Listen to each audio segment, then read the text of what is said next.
Hello hi नमस्ते मु अभय मोर YouTube channel अभय पूर्वाल को आपण मान समस्त स्वागत करुच्ची। आशा करुच्ची आपण समस्ते भलरे थे खुशी थे और बिंदास थे। तो बहुत दिन पर वीडियोटी अपलोड होची। तो बहुत दिन है वीडियो अपलोड हो नाला किसी प्रोब्लेम थिला।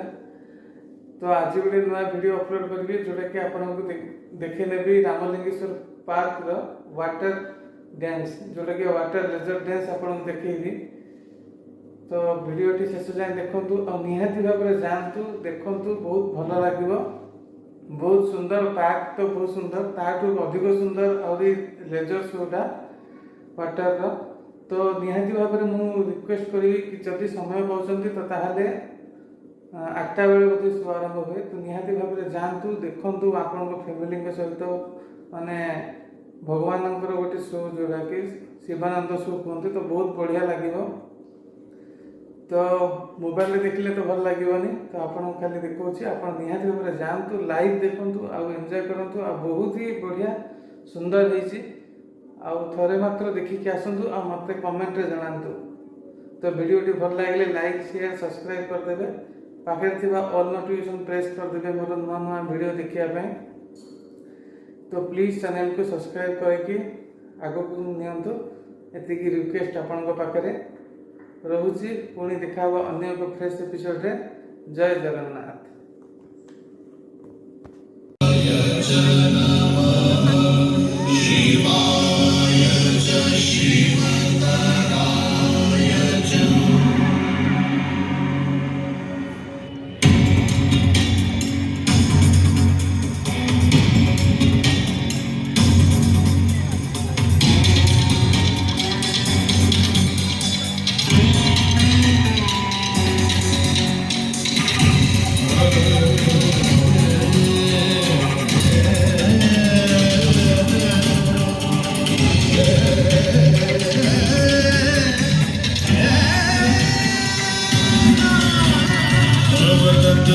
न जाना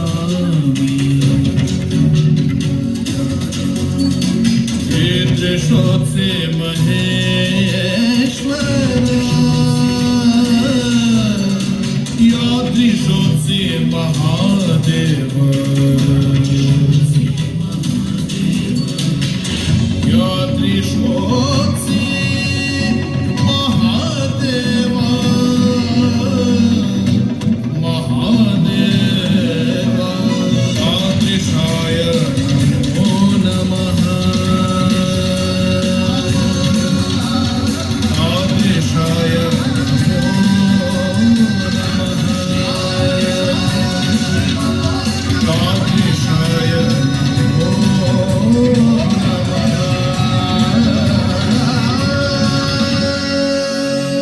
जिनसे हमारे जीवन का आनंद स्रोत प्रवाहित होता है, जिनसे हमारी कल्याण भावनाओं का उत्थान होता है, जो कल्याण रूप एवं अतिशय करुणामय है, जिनकी वास्तविकता को कोई नहीं जान पाया, परंतु उनके हर रूप में स्वयं को समर्पित किया, उन अत्यंत शुभ स्वरूप भगवान शिव को हम सादर नमन करते हैं।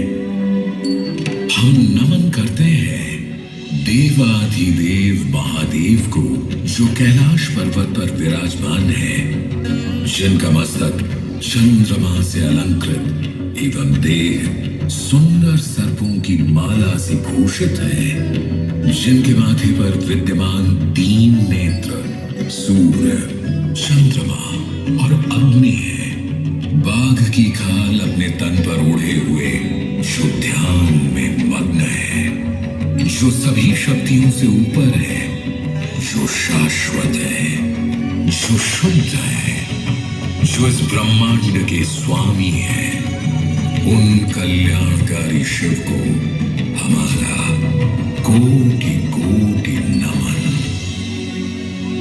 पौराणिक कथाओं के अनुसार सृष्टि की उत्पत्ति भगवान शिव की ही देन है। जब ब्रह्मा जी मैथुनी सृष्टि उत्पन्न करने में असमर्थ हुए, तब उन्होंने परम परमेश्वर शिव को प्रसन्न करने हेतु घोर तप किया।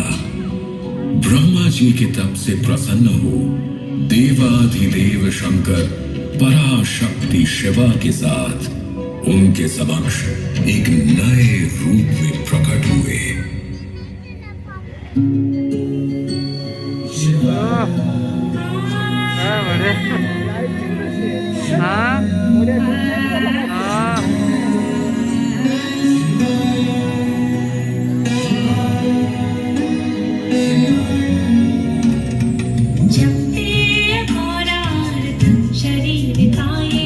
कर्पूर गौरार्ध शरीर काय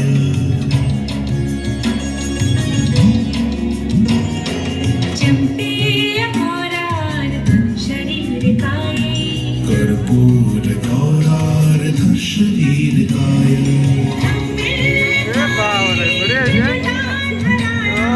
नमः शिवाय च नमः शिवाय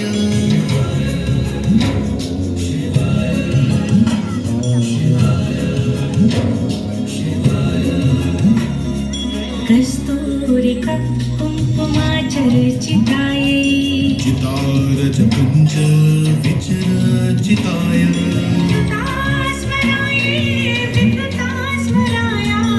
नमः शिवाय च नमः शिवाय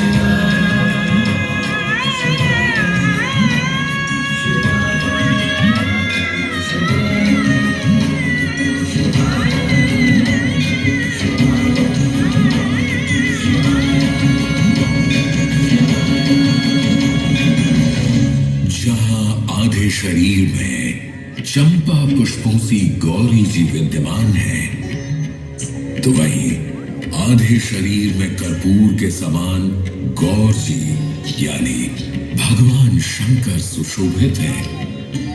जहां एक ओर शंकर जी जटा धारण किए हुए हैं, तो वहीं दूसरी ओर गौरी जी के सुंदर केशपाश सुशोभित हो रहे हैं। शक्ति के साथ शिव का यह रूप अर्धनारीश्वर रूप कहलाता है। अपने इस स्वरूप से भगवान शिव ब्रह्मा जी को प्रजननशील प्राणी के सृजन की प्रेरणा देते हैं और साथ ही यह संदेश भी देते हैं कि स्त्री पुरुष समान है, क्योंकि शक्ति के बिना शिव शिव नहीं है। ब्रह्मा जी के आग्रह पर शक्ति ने उनके पुत्र दक्ष के यहाँ सती के रूप में जन्म लिया। इन्हीं शक्ति रूपी सती का विवाह भगवान शिव से हुआ, परंतु तीनों लोकों में तब हाहाकार मच गया जब प्रजापति दक्ष ने कलखल में एक यज्ञ का आयोजन किया।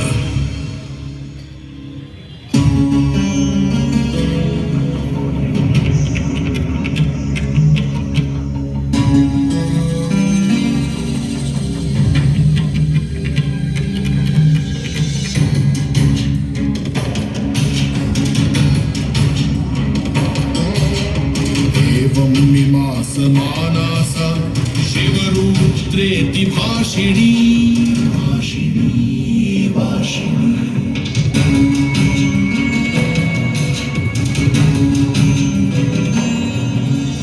आत्माना विभूता सा प्रविवेश हुताशनम् आहाकारेण महता व्यक्तमासिद्धिगन्तरम् सर्वे ते मञ्चमारूढः शस्त्रैर्व्याप्तनिरन्तराः। संपूर्ण जगत के स्वामी शिव शंभु को प्रजापति दक्ष ने यज्ञ में आमंत्रित नहीं किया था। जब सती को यह ज्ञात हुआ तो वे स्वयं यज्ञ में सम्मिलित होने एवं अपने पिता से मिलने कनखल जा पहुंची। वहां उनके पिता प्रजापति दक्ष ने समस्त अतिथियों के समक्ष अपने दामाद शिव की निंदा की एवं अपनी पुत्री का तिरस्कार किया। देवी सती यह अपमान सह न पाई और क्रोधित हो उन्होंने अग्नि कुंड में कूदकर अपनी त्याग दिया। सती की देह का वृत्तांत जानकर क्रोधित शिव ने प्रलयंकारी तांडव प्रारंभ किया।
यज्ञ स्थल पहुंचे और सती की दिव्य देह अपने कंधों पर उठाकर चारों दिशाओं में विचरण करने लगे। यह देख श्री विष्णु ने अपने सुदर्शन चक्र से सती की दिव्य देह को 52 भागों में छिन्न कर दिया। धरती पर जिन 52 जगहों पर देवी सती के अंग कटकर गिरे, वे सभी स्थान शक्तिपीठ बन गए। आप लोग आज जहां बैठे हैं, यहां से लगभग 30 किलोमीटर दूर तारा तारिणी शक्तिपीठ है। इस तीर्थ को भारत के 4 प्रमुख प्राचीन शक्तिपीठों में से एक माना जाता है। इसके अलावा ओडिशा में 2 और शक्तिपीठ भी हैं।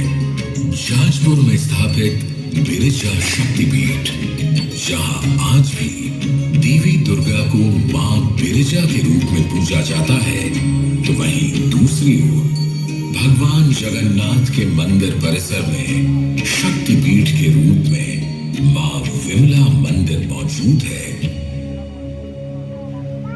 चाहे देवी सती की दिव्य देह शक्तिपीठ बनकर पृथ्वी पर समा गई हो, लेकिन शिव को शक्ति से कौन अलग कर सकता है।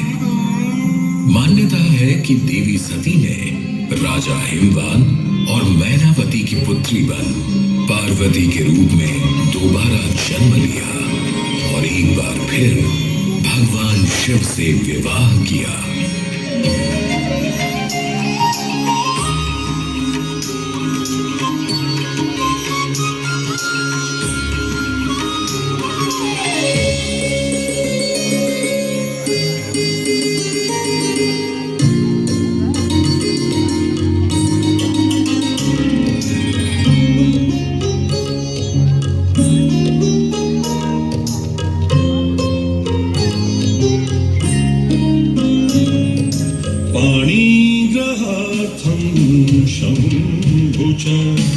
आनयध्वं स्वमन्दिरम्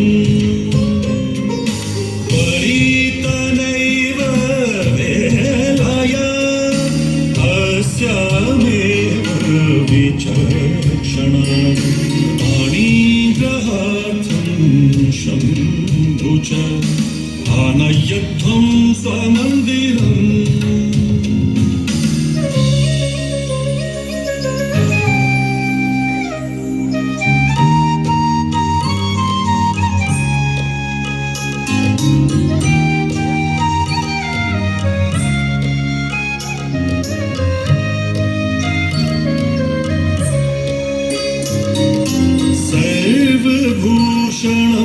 सम्पन्नो देवदेवो महेश्वरः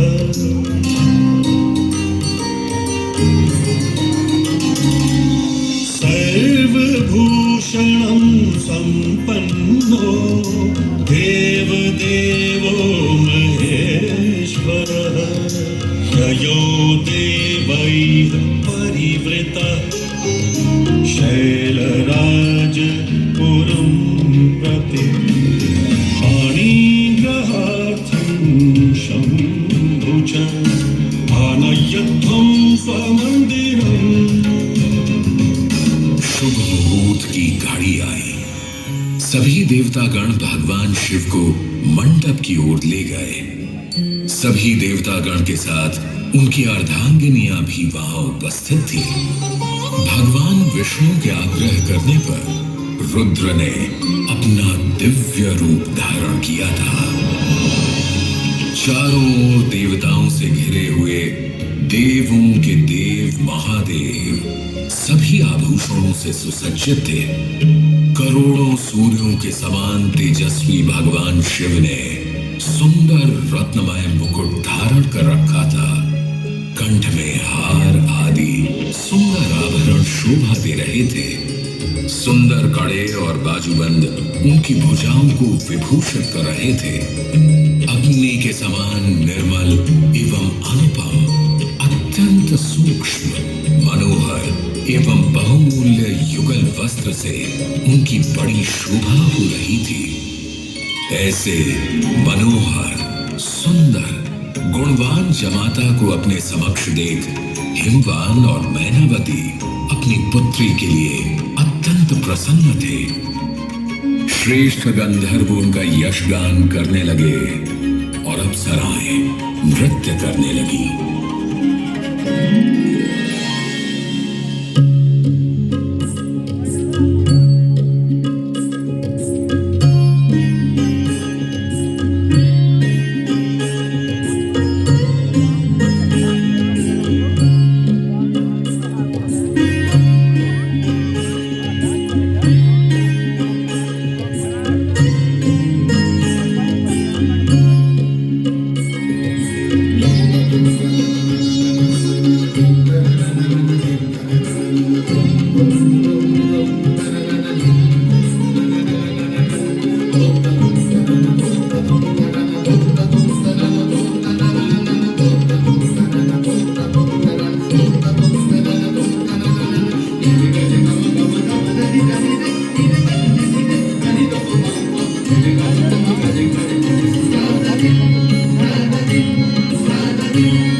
शिव शंभु को भोले उनकी सादगी एवं सरलता के लिए कहा जाता है।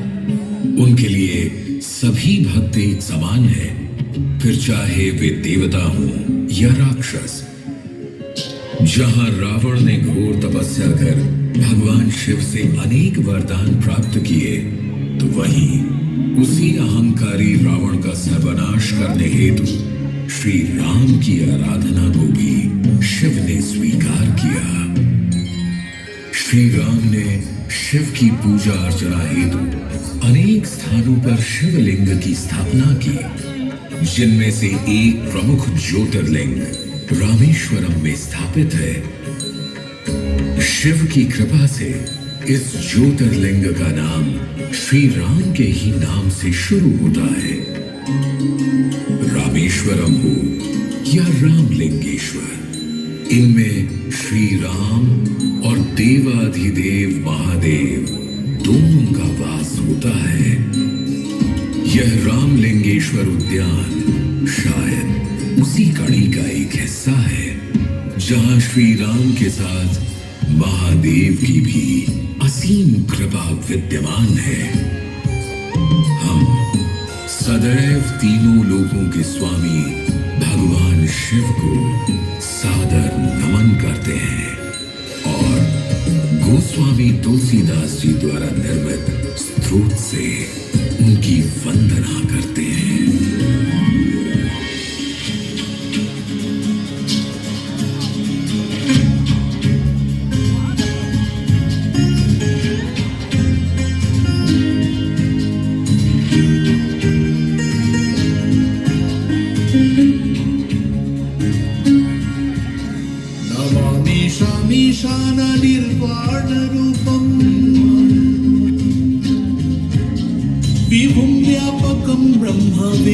ब्रह्मवेदस्वरूपम् निजं निर्गुणं निर्विकल्पं निरीहम् चिदाकाशमाकाशवासं भजेऽहम् नमामि शामीशाननिर्वाणरूपम् विभुं व्यापकं ब्रह्मवेदस्वरूपम्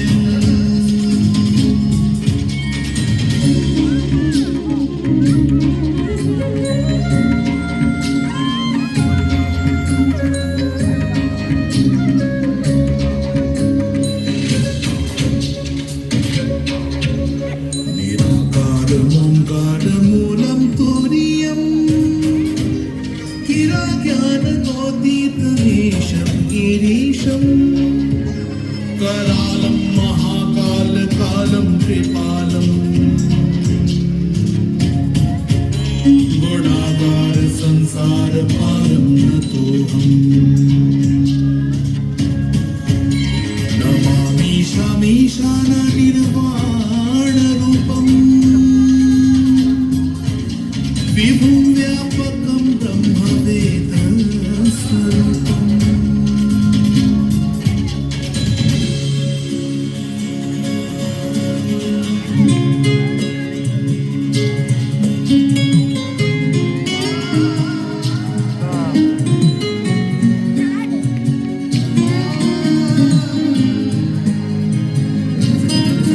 तुषाराते सङ्काशगौरं गभीरम् मनोभूतिकोटे प्रभाश्रीशरीरम् स्फुरन्मौलिकल्लोलिनी चारुगङ्गा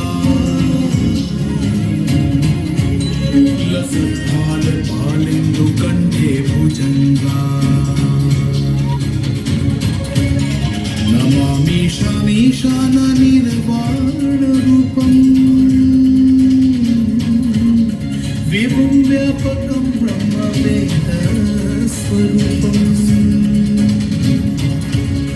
निज निर्गुणं निर्विकल्पं निरीहम्